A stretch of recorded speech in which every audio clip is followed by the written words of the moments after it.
What's up, everybody? I need your guys' feedback.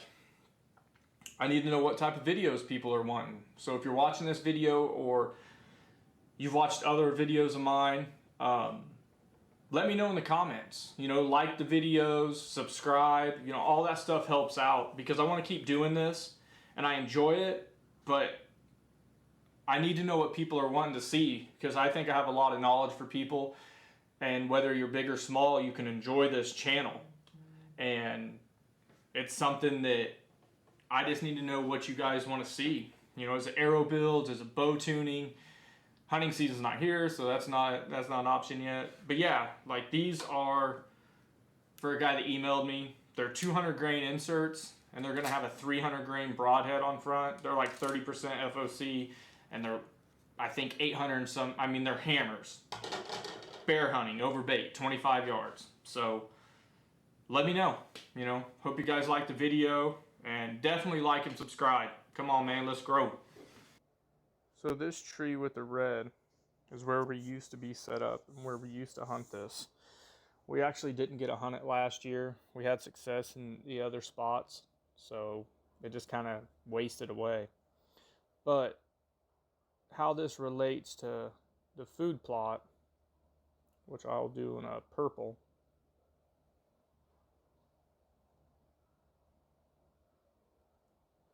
And then the main trails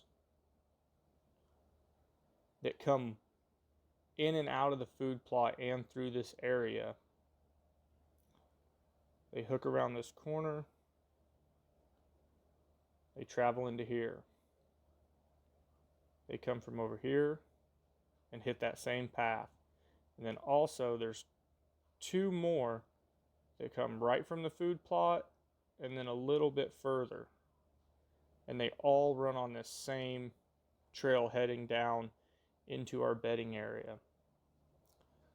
I'll show you with red what we done to the bedding area. Basically what I done is I hinge cut and laid over a bunch of trees that almost formed a little barricade over here. And then I'll lay down some trees here, lay down some trees here, here, here, here, here, here, and it's thick. So the main thing with how I laid out these hinge cuts, not only for cover and food, but also to help push these deer to the side with the same side that they've been going on. All right, so here's some of it. Key is we want to make this where you can walk through it all. And if you see, there's actually trails that I've kind of worked around. That's why I went over that way with that one. And we'll come back in, and if we need to cut something to open up so they can walk through it a little better, we will. Main thing is, and the good thing with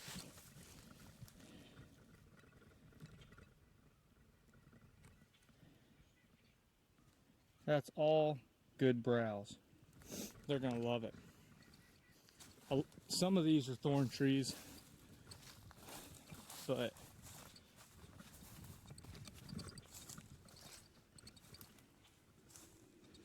and here I just kind of made a big thick pocket. We're gonna be hunting probably 200 yards down.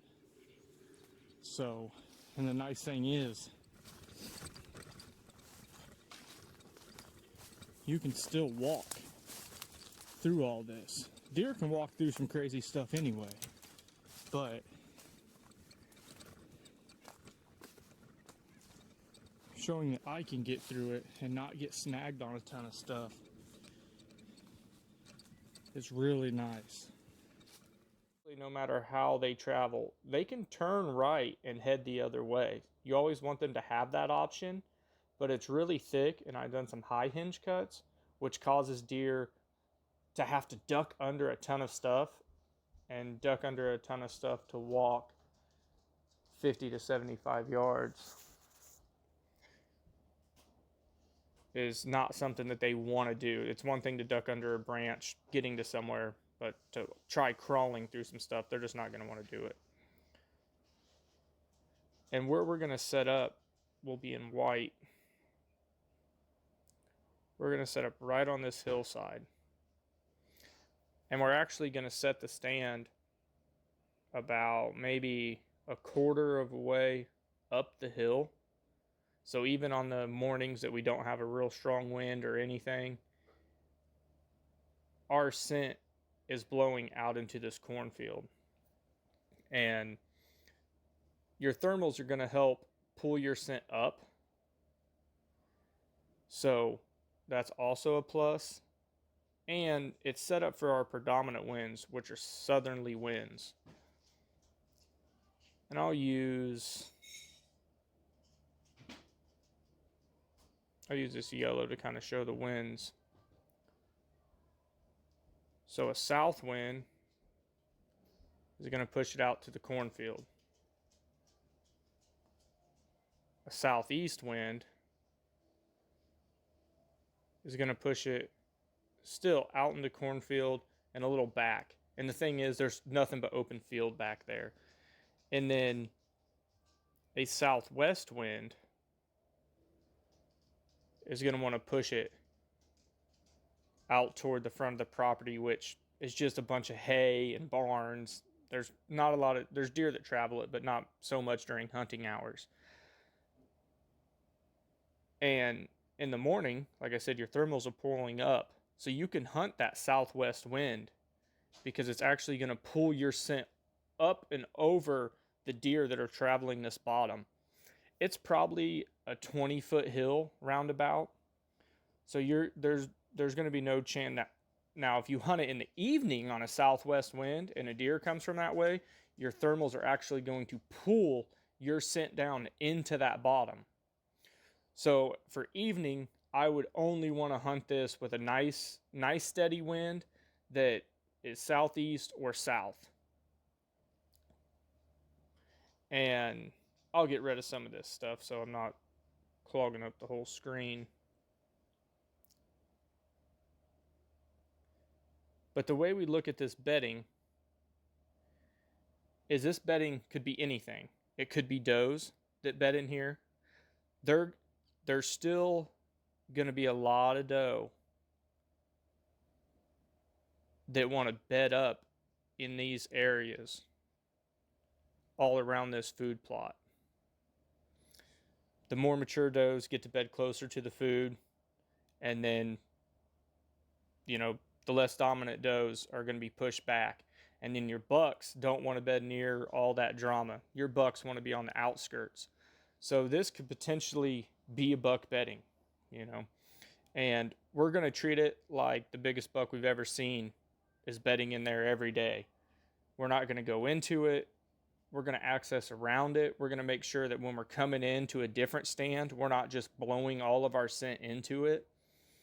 All them things matter when you're starting to try to dial in these deer and try getting these deer to move a certain way. Now, I really think this will be ideal for how we're going to use it because it don't show you on the picture, but this stuff down in this bottom is extremely thick. I'll post a video here and kind of shoot back. I'm standing right in this area, and this whole area you can't even see into. You can see.